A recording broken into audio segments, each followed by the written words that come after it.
एक प्रसिद्ध महात्मा जी से एक महिला का सवाल होता है। महिला कहती है, हे बाबा जी, हमें भगवान के दर्शन करना है, बस अब तो और कुछ नहीं करना। 40 साल की उम्र में ये प्रश्न आता है। तो बाबा जी ने कही, आपके सास ससुर क्या करते हैं? घर पे रहते हैं, वो सब अपने अपने काम करते हैं। माने भगवान के दर्शन करना है ना तुम्हें, तो सबसे सरल साधन ये है कि आपके सास ससुर के हृदय में भी भगवान ही तो विराजमान है। सास ससुर के खूब कपड़ा धो, खूब इनको बुढ़ापे में रोटी सब्जी बनाओ, बढ़िया बढ़िया उनके अच्छा भोजन बनाओ। तुम्हारे 60 साल के सास ससुर हैं, 4 साल चले कि नहीं चले, उनकी बढ़िया सेवा करो, बढ़िया रोटी सब्जी बनाओ, बढ़िया बिना धोए धोए कपड़ा पहराओ। और ज़्यादा मंदिर चक्कर लगाए वो कम करो, वो हमारे बावन के चक्कर लगाए वो कम करो। बावन के पास में का चुनाना है। सास ससुर की सेवा करो, अपने अच्छे अच्छे भोजन पकवान बनाओ, फिर मच जाएंगे तो अपनी की प्रॉपर्टी ले जाओगी, फिर तुम भगेगी। तो हमारे बिना कहीं भगवान की सेवा वही है। भगवान कड़कड़ में विराजमान है, मंदिर की मूर्ति में तो है, लेकिन तुम्हारे घर में सास ससुर के रूप में जो बैठा है ना, जिसने अपना बेटा बच्चा तुम्हें पाल के दे दिया, तुम्हारा पति जो तुम्हारे लिए दिन रात गधे की तरह लगा रहता है तुम्हारे लिए रोटी सब्जी मेकअप का सामान लाने में, तो वही है कि पति भगवान बाद में, फिर पति के माँ बाप भगवान पहले। जो भगवान के माता पिता गणेश जी के भोले बाबा पार्वती। तो मेरे देश के प्यारों, मंदिर में सवेरे 6 बजे भग जाते हैं, 8 बजे नहाए धोए के बहू ने काम सौंप के।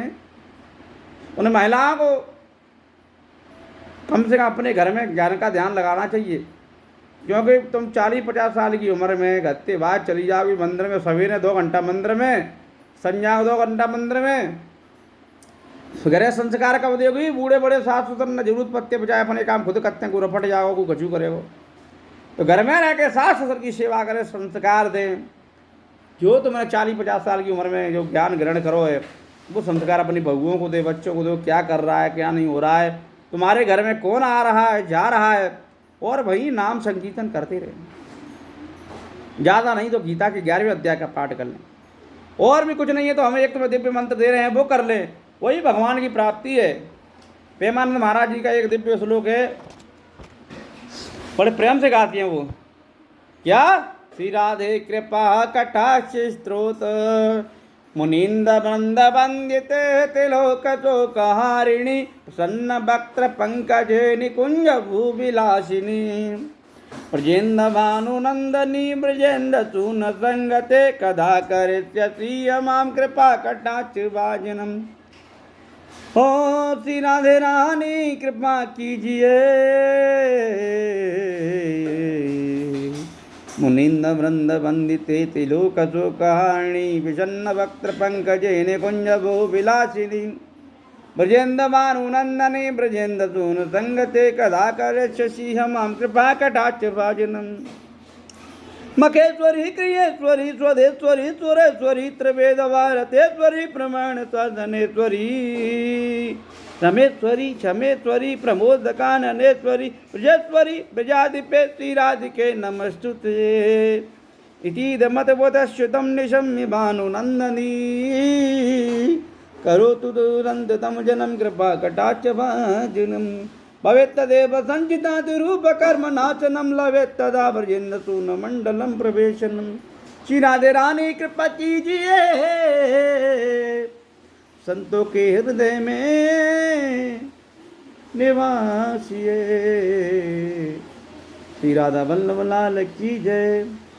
साथियों, तो भैया बड़ी बूढ़ी हो, संदेश मिलेगा हो, घर में बड़े बूढ़े की सेवा करो, कपड़ा धो, भ्रम में मत भरो, क्योंकि गीता के 11वें अध्याय में लिखा है, जरूरत पड़ने में, वो गीता के 11वें अध्याय का महात्म्य, उसमें जरूरत पड़ने पर एक गिद्ध ने जब आक्रमण कर दिया एक बुजुर्ग पे, तो एक किसान ने जरूरत पड़ने पे उसको बचाया नहीं, तो वो क्या बना? राक्षस बन गया था, नर बच्ची राक्षस।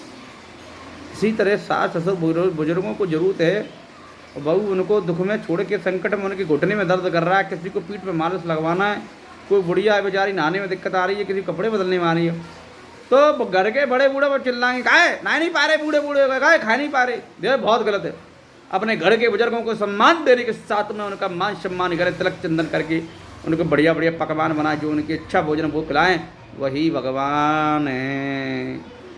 भगवान कण में है, भगवान ही कृष्ण भगवान गीता में कहते हैं 10वें अध्याय में, मैं ही शिव हूँ, मैं ही कार्तिकेय हूँ, मैं ही पीपलों में वृक्ष हूँ, सिंहों में सिंह हूँ, मैं ही संतान उत्पन्न करने के लिए मैं ही कामदेव बनाऊँ। तो प्यारे, ये वीडियो अधिक से अधिक शेयर करें। जो लेडी महिलाएं भक्ति के नाम पे, कीर्तन के नाम पे घर के काम को छोड़ के, घर के काम से बरक के, चूल्हा चौके के काम को छोड़ के ज़्यादा घंटी बजाने चली जाती हैं, ध्यान रखें। पहले घर का काम करो, फिर बाद में घंटी बजाने जाओ। घर का काम आधा पत्ता छोड़ के घंटी बजाने चली गई, बहुत गलत है। जय श्री राधे।